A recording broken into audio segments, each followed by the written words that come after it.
நம்ம ஃபஸ்ட்டு வந்து தோசை செஞ்சுக்கலாம். அதுக்கு ஃபஸ்ட்டு பேன் அடுப்பில் வச்சுட்டு நல்லா ஹை ஃப்ளேமில் வச்சிடணும். சட்டி சூடாகிடுச்சான்னு பார்த்தா அனல் அதிகமாக இருக்குது. இப்போ என்ன பண்ணோம், லைட்டாக தண்ணி தெளிச்சிட்டு அதுக்கப்புறம் நல்லா வச்சு தொடச்சிட்டு அதுக்கப்புறம் தோசை ஊற்ற ஆரம்பிச்சிடலாம்.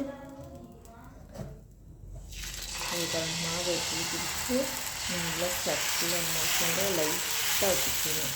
அப்புறம் நல்லா ஃபைனாக நல்லா வரும். அதுக்கப்புறம் லைட்டாக என்ன ஊற்றிக்கலாம்னா ஆயில் ஊற்றிக்கலாம்.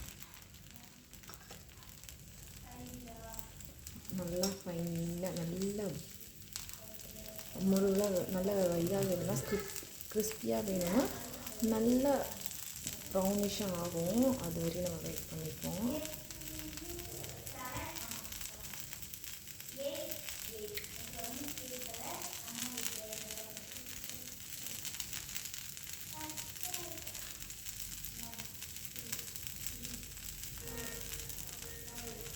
இங்கெல்லாம் ப்ரௌனிஷாக இருக்குது இல்லையா?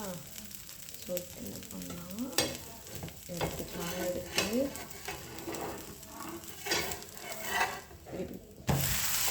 ஓகேங்களா, எவ்வளோ நல்லா இருக்குது. ஸோ கம்மியாக ஸோ இந்த மாதிரி 2 பக்கம் போட்டு எடுத்துக்கலாம்.